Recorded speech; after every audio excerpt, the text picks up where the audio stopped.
There is a mountain range in southern Afghanistan that the local Pashtun people have a specific word for, not the range itself. They have a name for what lives inside it. They have had that name for longer than anyone can trace. The word is Zagam. I spent 3 weeks trying to find a single Western academic source that uses it. I could not find one. And that absence, honestly, tells me more than any footnote could. Let me back up. Most of what you are going to hear tonight starts with a cave, a specific cave, in Kandahar Province in 2002. But before I get there, I want to give you something most people covering this story skip entirely: the ground beneath it, the old ground. Because if you do not understand what the Pashtun people already knew about that mountain before a single American boot ever touched Afghan soil, you are only getting half the story, maybe less. The Pashtun are one of the oldest continuous cultures in that part of the world. They have been in those mountains for thousands of years. Their oral tradition is dense. It is specific. It is not the kind of tradition where things get invented for entertainment. The stories they pass down are warnings. They are maps. They tell you where not to go and exactly why. In terms so precise that when you hear them, you feel like you are being handed instructions, not folklore. The Zagam, and I want to be careful here because I am working from translations and I may be missing nuance, is not described as a monster in the way we use that word. It is not malevolent the way a demon is malevolent. Pashtun accounts describe it as something older than malevolence, something that predates the whole idea of good and evil as separate categories. The closest English word I kept coming back to was sentinel, but even that is not quite right. A sentinel guards something. The Zagam does not guard, it simply persists. Here is what the accounts agree on. The Zagam is enormous. Every account I found, going back through oral tradition that Pakistani anthropologists began documenting in the 1960s, describes something between 10 and 15 feet tall. Red hair, not auburn, not dark red, red, like rust on old iron left outside through a hard winter, and 6 fingers on each hand. That detail appears so consistently across so many separate sources that I stopped dismissing it as coincidence around the 4th time I encountered it. The 6-finger detail is not unique to Pashtun tradition, by the way. You find it in the book of Samuel in the Bible, a giant warrior from Gath, 6 fingers on each hand. You find it in Kashmiri legend. You find it in Nepali hill tribe, accounts of beings called the Ban Jankri. I am not saying these are the same creature, I am just saying that 6 fingers keeps appearing across cultures that never had contact with each other, separated by thousands of miles and hundreds of years. And at some point, that requires at least a moment of honest consideration. The smell is the detail that stops me every single time I come back to this story. Every Pashtun account of an encounter with the Zagam mentions 2 things about the air around it: sulfur, and something else that the translators struggled to render cleanly. The Pashto phrase used is something like the inside of a dry grain store, musty, old, like something that has not breathed fresh air in a very long time. Sulfur and old grain. 4 separate translated accounts use that same pairing. 4 accounts from people who never met each other, spanning different generations, different villages, different decades. The old story that elders tell around fires in the villages closest to the Spingar range involves a Pashtun warrior from roughly the 15th century. His name in the account is Malik Zarin. He was known by all the tellings as a man who had never been afraid of anything in his life. That specific detail matters. It matters because of what happens next. Malik Zarin went into the mountain to find his youngest son, who had gone after a missing goat the previous afternoon and had not returned by dark. He found the cave. He went inside. He found his son. And then, somewhere deeper in the dark, he found something else. The account says he ran. Malik Zarin, a man who had survived 3 blood feuds and never once turned his back on an enemy, ran from that cave so hard and so fast that he dropped his rifle and did not once consider going back for it. He made it to the village. He told 3 people what he had seen. Then he refused to speak of it again for the rest of his life. He died 40 years later. On his deathbed, one of his grandchildren asked what had been in that cave. The old man turned his face to the wall. He said one thing. He said, "It was already awake when I got there. It had been waiting, not for me. It did not care about me at all. It had been waiting for something else, something it knew was coming. And I think now I understand what that was." He died that same night. The elders who carry that story do not explain what Malik Zarin meant. They say he did not need to explain.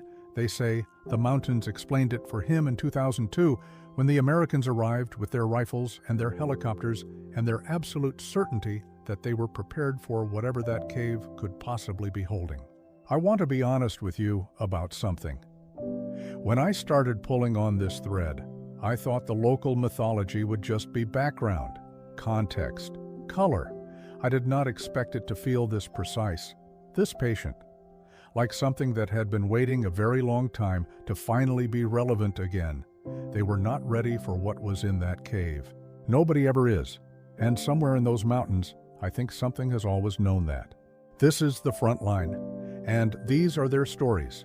I'm Marcus Reed, and this is Frontline Stories. Before I get into the accounts, and I want to warn you right now, what is coming in this episode is some of the most unsettling material we have ever covered on this channel. I want to sit here with you for just a second, because I've been carrying this one for a while, longer than usual. I started putting this episode together about 6 weeks ago, and I kept stopping. Not because I doubted the people who sent these accounts. The opposite, actually. I kept stopping because I believed them. And there is something about genuinely believing a story that makes it harder to tell. You start choosing every word differently. You start feeling the weight of it. What you are about to hear happened in Afghanistan, in a cave system in Kandahar Province, in the spring of 2002. American forces were 6 months into combat operations. The mountains were still largely unmapped by Western military intelligence, and a small special forces element was sent to clear a series of cave complexes in a remote area of the Spingar Range that local sources had flagged as potentially holding weapons caches. They were not told what the local sources had also said about those caves. Whether that information was withheld intentionally or just lost in translation, I genuinely do not know. I have my suspicion, but I cannot prove it. So I will just tell you what happened when those soldiers got there. I will let you draw your own line between the Pashtun elders who already knew and the American commanders who apparently did not think the old stories were worth passing along. Now, before the accounts, I want you to hear what that morning sounded like, what the hours before looked like. Because the horror of what happened in that cave makes a lot more sense when you understand how completely normal everything was right up until it was not. Yo, what did you actually eat last night? Because whatever it was, I could smell it through my sleeping bag. Bro, MRE Chili Mac, do not come at me, you had the same one. I did not. I had the vegetable crumbles, which, yes, also bad, but not whatever you had going on. The Chili Mac is underrated. I will die on that hill. You might actually die on a hill out here, so maybe pick your battles. Ha, good one, Martinez. I thought so. What time does the first element move? Fallon said 0530. We stage at the vehicles, wait for the terp, then push up the trail to the first grid. How far up? Maybe 2 clicks. Trail is supposed to be solid until the last 400 meters. Then it's loose shale most of the way to the mouth. Lovely. Kandahar in spring, brother. This is the dream. My recruiter did not mention the shale. Your recruiter also did not mention the Chili Mac. Fair. Hey, you talked to Diaz this morning? Briefly. Why? He was up when I went for water at like 0300, just sitting outside his tent, staring up at the ridge. Probably couldn't sleep, it happens. Yeah, but I said something to him, like, hey, you good? And he just looked at me for a second, and then he said something weird. What did he say? He said he kept hearing something in the dark, up near the tree line, like a sound he couldn't place. And I said, probably an animal, and he said, no, it wasn't an animal. He was real quiet about it, like he wasn't trying to scare me, like he was just telling me a fact. What kind of sound?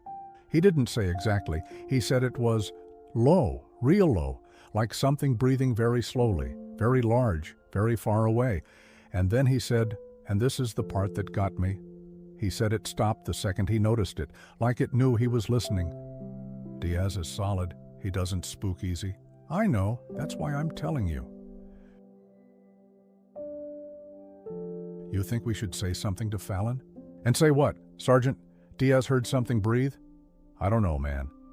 Look, we go up, we clear the cave, we come back down, same as every other day. Yeah? Same as every other day. A long pause there, the kind that happens when two people both know something is not the same as every other day, but neither one wants to be the first to say it out loud. They pushed up the trail at 0540. The Terp was quiet the whole climb. One of the soldiers noticed that later, said the interpreter, a local man who had worked with American units for 8 months by that point and had never once seemed rattled, did not speak a single word the entire 2-click approach to the cave mouth. Just walked, eyes forward. And when they reached the entrance and the team leader turned to ask him something, the Terp had already taken 3 steps back down the trail without anyone noticing him move. He did not go in. Nobody asked him to. The following accounts were sent to Frontline Stories by real service members. What you are about to hear has never appeared in any official report. These men did not come forward easily. One of them took 11 years to write down what he saw. Another sent his account and then asked me twice not to use his name. I honored that. I will always honor that. What they carried out of that cave, I am still not sure language is big enough to hold it, but I am going to try. The first account came from Staff Sergeant Daniel, U.S. Army Special Forces. He writes, I have started this letter 4 times, deleted it 3. This is the version I am actually sending because I decided that if I delete it again, I never will, and then I will die with it still inside me, and that feels worse than whatever happens after I hit send. I was assigned to a Special Forces ODA, that is an Operational Detachment Alpha, a 12-man team operating out of a forward staging area in Kandahar Province in the spring of 2002. I am not going to give the exact ODA number. I am not going to give names. What I am going to give you is exactly what I saw in the exact order I saw it, with nothing added and nothing softened. I have spent 20 years softening this in my own head, and it has not helped even slightly. The cave complex was about 2 kilometers up a shale trail from our vehicles. The approach took 40 minutes. It was early morning, maybe 0600, and the air at that elevation in April is the kind of cold that gets into the joint of your jaw. My back molars were aching by the time we reached the mouth. I remember that specifically. I remember thinking I needed to tell the medic about my tooth when we got back down. Small thought. The kind you have when everything still feels manageable. The cave mouth was wider than I expected, maybe 15 feet across, 8 feet tall. The rock around the entrance had a dark staining on it that our team leader said was probably mineral deposit. Our Terp had already peeled off by then. None of us commented on it. You tell yourself a story in those moments. You say he had his reasons. You do not say out loud what you are actually thinking. We went in on nods, night observation devices, essentially night vision, in a standard file formation. The cave dropped in temperature immediately, not gradually. Immediately. 1 step inside, and the cold was different, deeper. The kind of cold that feels pressurized, like the air itself is heavier. I have been in cave systems before. I have never felt that specific cold anywhere else, before or since. The first chamber was empty, trash from previous occupation, old fabric, some rusted metal, what looked like the remains of a cook fire, maybe years old. We cleared it in under 4 minutes. Standard. Normal. My heart rate was elevated, but that is just the job. That is just what your body does in confined spaces with a rifle. The second chamber connected through a low passage. You had to duck, single file, no way to bring your weapon fully up if something came from the front. I was third in the stack. The passage was maybe 20 feet long and it smelled, and I want to get this right because the smell came before everything else and I think it matters. It smelled like sulfur and something else. Something dry and old. Like the inside of a place that has been sealed for a very long time. Like air that had not moved in decades, maybe longer. The second chamber was larger, much larger than the entrance suggested. Our team leader called it on comms. Big secondary, appears clear. We spread out. 4 of us pushed to the far wall.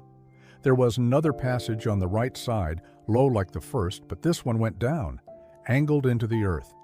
And from somewhere down inside it came a sound. I want to be precise about this sound because I have heard people describe it online in ways that make it seem dramatic. It was not dramatic. That is what made it so wrong.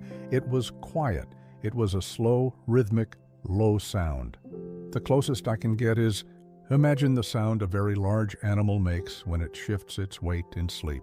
A deep settling, like something enormous adjusting itself in the dark. Slow, patient, unbothered.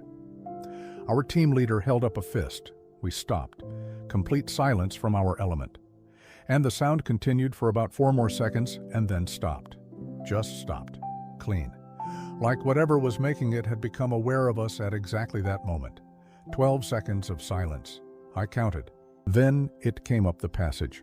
I am not going to describe it in one dramatic sentence because that is not how it happened. It did not burst out. It did not roar. It came slowly. The first thing I saw was the top of its head clearing the passage entrance, and even crouched, even moving through a space that made me duck. It was enormous. Red hair, matted, long. The smell hit us like a wall. Sulfur and that dry grain smell. Overwhelming now, filling the whole chamber. It got upright, fully upright, and the ceiling of that chamber was easily 12 feet at the center, and it was close to the ceiling. 6 fingers. I saw them because it put one hand against the cave wall as it straightened. I counted. I do not know why I counted. Your brain does strange things. It looked at us. I say looked. I mean it oriented toward us. The eyes were... I am not going to say they glowed because that sounds like a movie. They caught the light differently than they should have, like the light bounced back from somewhere behind them. One of my teammates fired. I do not blame him. I would have fired too. It turned toward the sound, and then it made a noise that I have never been able to describe to anyone without watching their face change. The closest thing I can give you is this. Imagine someone trying to speak a language that was not designed for a human throat. Low, wet, wrong in a way that you feel in your back teeth before you hear it with your ears. We lost one man in that cave. His name I will not write here, but I say it every single night before I sleep. Every night, without fail, for 22 years. I want to stop here for a second before the next account, because what I am about to read you, I was not ready for it the first time. I have read it maybe a dozen times since, and I am still not fully ready. The second account came from Corporal James, United States Marine Corps. He was not in Kandahar. He was not in 2002. He was not even in the same branch of service as Staff Sergeant Daniel. He wrote to Frontline Stories from his home in rural Tennessee 14 months ago after watching a completely different episode on this channel, one that had nothing to do with Afghanistan. He said something in that episode made him feel like this might be a place where what he had to say would not be immediately dismissed. He writes, I was attached to a Marine Expeditionary Unit operating in eastern Afghanistan, Kandahar Province, 2004. We were doing a cave clearance sweep as part of a larger operation I am not going to name. There were 6 of us. The cave we entered on the 3rd day of the sweep was deep, multi-chamber, the kind of system that makes you feel like the mountain has been deliberately hollow for a long time. I will skip to the part that matters. 2nd chamber, far passage, going down. The smell hit us about 10 feet from the entrance of the passage. Sulfur. And something else underneath it, dry, old, closed-in air. Like a room sealed since before anyone alive was born, I actually stopped walking for a second when that smell hit me. Something in my body made a decision before my brain caught up. We did not go down that passage. Our team leader made the call. I remember being simultaneously relieved and disturbed by how quickly he made it, like he had already been briefed on something he was not briefing us on. But here is what I am writing to tell you. Before we backed out of that chamber, in the beam of my flashlight on the cave wall to the left of the passage entrance, I saw marks in the rock, not scratches, pressed in, deep. 3 parallel lines, close together, dragged downward through the stone like someone had drawn their fingers slowly through wet clay. Except the stone was not wet, and the lines were deep, and they were wider apart than any human hand could spread. I took a photograph. My team leader took my camera at debrief, and I never saw it again. He told me the photo did not come out. He did not look me in the eye when he said it. I have thought about those marks every single day for 20 years. Not obsessively, just they are there, in the back of everything. The way a song you cannot name stays in your head without ever fully arriving. I want to be honest about what stopped me when I read that. The marks. 3 parallel lines pressed deep into stone, dragged downward, because Staff Sergeant Daniel never mentioned marks on the cave wall. I went back and reread his account 3 times to be sure. He did not mention them. Corporal James had no access to Daniel's account. They are not in contact. They do not know each other exists. And yet something in that cave in Kandahar Province in 2004 left the same mark that something in Kandahar Province left in 2002. 2 years apart. Different mountain range. Same 3 lines, same depth, same direction. I sat with that for a long time before I could continue building this episode. The third account is the one that proves this did not stop in 2002 or 2004. It did not stay in the past the way we want these things to stay in the past. This account came from a soldier I will call Private First Class Reyes, U.S. Army Infantry, 4th Brigade Combat Team. His account is from 2013, 11 years after Daniel, 9 years after James. He writes, "I know how this is going to sound. I was 19. I had been in country for 4 months. I had never experienced anything I could not explain before this, and I have not experienced anything I could not explain since. I want that on record before I say anything else. Our patrol was doing a dismounted sweep of a ridgeline in Zagam Province, southern Afghanistan. We were not doing cave clearance. We were not near any flagged location. This was a routine movement to contact along a ridgeline we had walked maybe a dozen times before without incident. It was mid-morning, full daylight, clear sky. I tell people that because I know the first thing anyone thinks is poor visibility, stressed soldier, dark confined space. None of that. 10 in the morning, sun up, open terrain. I saw it on the ridgeline above us, standing, fully upright, maybe 300 meters out, against the sky so I had a clean silhouette. I called it up immediately. I said I have a possible on the ridge, high ground, single figure. And my team leader got eyes on it with his binos. He was quiet for a long time. Then he said, on the radio, in the flattest voice I have ever heard a human being use, he said, "That is not an enemy combatant. Continue movement." That is all he said. Continue movement. I watched it for another 30 seconds as we walked. It did not move. It just stood there against the sky. Too tall, too wide, too still. The proportions were wrong in a way I still cannot fully articulate, like someone had taken a large man and stretched him in every direction by about 40%. Before the ridgeline dropped it out of my sightline, I looked one more time. And I want to be careful with this because I know how it sounds. It had turned. It was facing us now. It had not been facing us before. And even at 300 meters, in full morning sunlight, I could not find a shadow beneath it. None at all. Okay, let me think out loud with you for a few minutes, because I owe you that. I owe you the honest version of what my brain does with all of this. Not the polished version, not the version that sounds confident and authoritative. The actual version. The one I have been working through at my kitchen table at 11 o'clock at night with cold coffee and too many open browser tabs. Let us start with the most rational explanation, the one I genuinely considered first and held onto for as long as I could. Combat stress. Perceptual distortion under extreme conditions. The human brain in a high-threat environment does things that would seem impossible under normal circumstances. It fills in gaps. It amplifies ambiguous stimuli. A large man in poor light becomes something larger. A sound in a cave becomes something ancient. Soldiers in confined spaces with weapons and adrenaline and months of accumulated stress are not I want to say this carefully and respectfully. They are not always reliable narrators of precise physical reality. I believe that. I still believe that. And for about 2 weeks, that explanation held everything together neatly. Staff Sergeant Daniel saw something large in a dark cave under extreme stress. His brain did the rest. Clean, rational, comfortable. Then I read Corporal James. Different province, different year, different branch. No contact with Daniel. And the marks. 3 parallel lines pressed into stone, too wide for a human hand, dragged downward. That detail does not come from stress. That detail is a physical impression in rock. You cannot hallucinate something into stone. James saw it. His team leader saw it and took the camera. That last part is what gets me every time.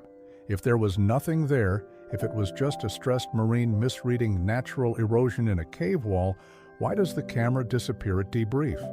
Why does a team leader look away when he says the photo did not come out? You do not confiscate nothing. So, okay. Rational explanation number 2. These accounts are exaggerated over time. Memory is not a recording, it is a reconstruction. Every time you remember something, you are rebuilding it slightly differently. Details sharpen, scale inflates.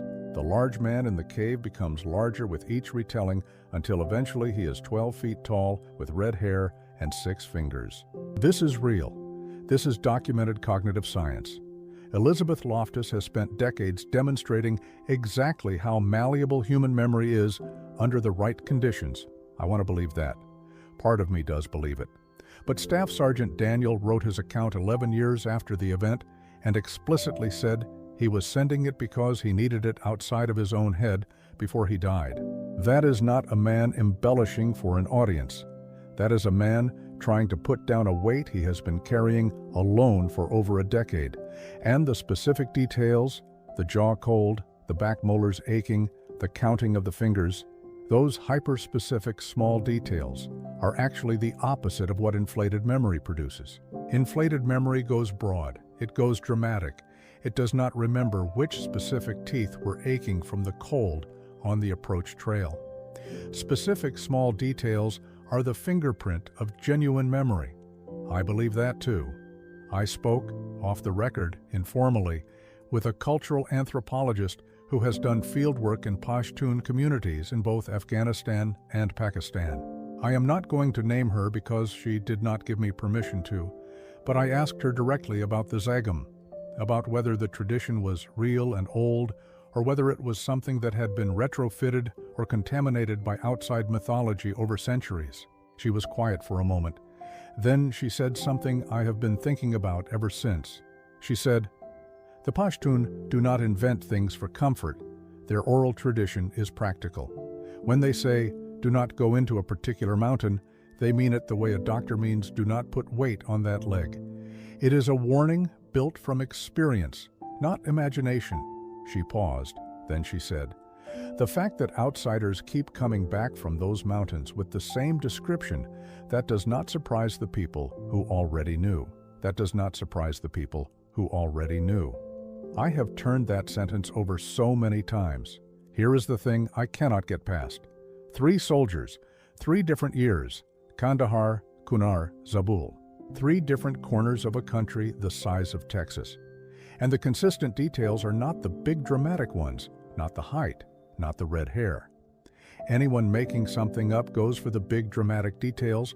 The consistent details are the small, wrong ones. The smell, sulfur and old grain. The sound, low, slow, deeply unbothered, the 6 fingers. And in 2 of the 3 accounts, something about the eyes, the way light behaved differently around them than it should have. You cannot coordinate those details across strangers who never met. You cannot. Now, here is the thought I want to leave you with, the one that reframed this entire episode for me and has not let go since. The Pashtun elders who carry the Zagam tradition, they were never confused by these accounts. When researchers and journalists and eventually soldiers started describing encounters in those mountains, the elders did not say, "That is impossible." They did not say, "You must have imagined it." They said, and I am paraphrasing multiple separate translated conversations here, they said, "Yes, of course. We know, We have always known. The question we have been sitting with is not whether it is there. The question we have been sitting with is why it is letting itself be seen now. After so long, why now? An elder in a village outside Quetta, when told about the 2002 cave encounter, reportedly said 4 words before walking away from the conversation. It is not done yet. I do not know what that means. I genuinely do not. But I have not stopped thinking about it for 6 weeks, and I do not think you will stop thinking about it either. Okay, I am going to put the script down for a minute. Just set it aside. Because I do not want to end this episode in narrator mode. I do not want to close with something polished and composed. You just sat with me through something heavy, and you deserve the real version of where I am right now, not the version I prepared, just this. I have a friend. I am going to call him Ray because that is close enough to his actual name that he will know I mean him if he watches this. Ray did 2 tours, Army. He came back the first time mostly okay, a little quieter, a little faster to leave loud rooms, but okay, you know? Functional, present, still laughed at the same things. He came back from the second tour different in a way that took me a long time to find words for. It was not that he was broken. That is the wrong word, and I think it does a disservice to men like him. He was not broken. He was translated, like he had been picked up from one version of reality and set down in another one that looked identical from the outside but operated on completely different rules underneath. And he was the only one who could feel the difference. We sat on his back porch about 8 months after he got home, middle of summer. His kids were asleep inside. His wife had gone to bed, and he told me something that he said he had not told anyone else. Not his therapist, not his unit buddies, nobody. He said, "There were things over there that I saw that I cannot put in any category I was given growing up. Not enemy, not weather, not equipment malfunction, not stress, not any category. And the thing that keeps me up is not the things themselves. The thing that keeps me up is that my entire life before I deployed, everything I was taught, everything I believed, every framework I had for understanding the world, none of it had a slot for what I saw. And now I am back here and everyone around me is still operating inside those old frameworks like they are solid. And I am standing here knowing they have holes in them, big ones. And I cannot tell anyone because the moment I try, I become the guy who lost it overseas. He did not tell me specifically what he saw. I did not push. That is not what that conversation was for. What that conversation was for was just witness. Just having one other person sit there and say, I hear you. I believe that you saw something. I believe that the world is larger and stranger than the version most people are comfortable living inside. And I believe that carrying the knowledge of that alone is one of the heavier things a person can be asked to do. That conversation is why I started this channel. Not for views, not for a niche. Because of Ray on that back porch in the middle of summer with his kids asleep inside, carrying something alone that he should not have had to carry alone. Every account I read on this channel, every letter from a soldier who took 11 years to write something down, every email from a veteran who asks me twice not to use their name, they are all versions of that same porch, that same weight, that same desperate need for one person to just sit across from them and say, I hear you. I believe you. You are not crazy. The world is just bigger than they told us. That is all this is. That is all I am trying to do here. Now, I want to take 30 seconds, and I genuinely mean 30 seconds, not a long, drawn-out thing, to mention something that has actually made a difference in my own life, because a few of you have asked. I started using Grounded Health about 8 months ago. Specifically, their sleep and recovery line. I was not sleeping, genuinely not sleeping. Building this channel, sitting with these accounts, doing this research at 11 at night, it was getting into my nervous system in a way that was not sustainable. Their magnesium glycinate formula is the one thing that actually helped me get my sleep back to something resembling normal. No script required, no dramatic claims. It just works for me, and it might work for you. Link is in the description. Code Frontline gets you 20% off your first order. That is it. That is the whole pitch. Moving on. To the team And you know who you are. Thank you for another week. Thank you for caring about this the way you care about it. This episode was a hard one to build, and you built it without complaint and with more heart than I had any right to ask for. I see that. I want to say it publicly because I do not say it enough in the group chat.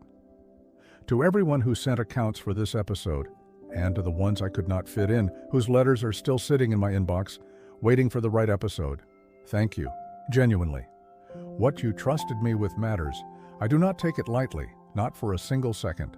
And to you, whoever you are, wherever you are watching this from, whatever you are carrying tonight that nobody around you fully understands, I see you. I hear you. And I mean that in the most unperformative way I know how. There is a man somewhere in Tennessee who has thought about 3 lines pressed into a cave wall every single day for 20 years. There is a man somewhere who says a name every night before he sleeps. There is a man somewhere who stood on a back porch in the middle of summer and finally said out loud what he had been carrying alone. None of them are crazy. The world is just bigger than they told us. And sometimes, in the mountains, in the dark, in the places where the old things still live, it shows you exactly how much bigger. May God be with each and every one of you, no matter what you are dealing with.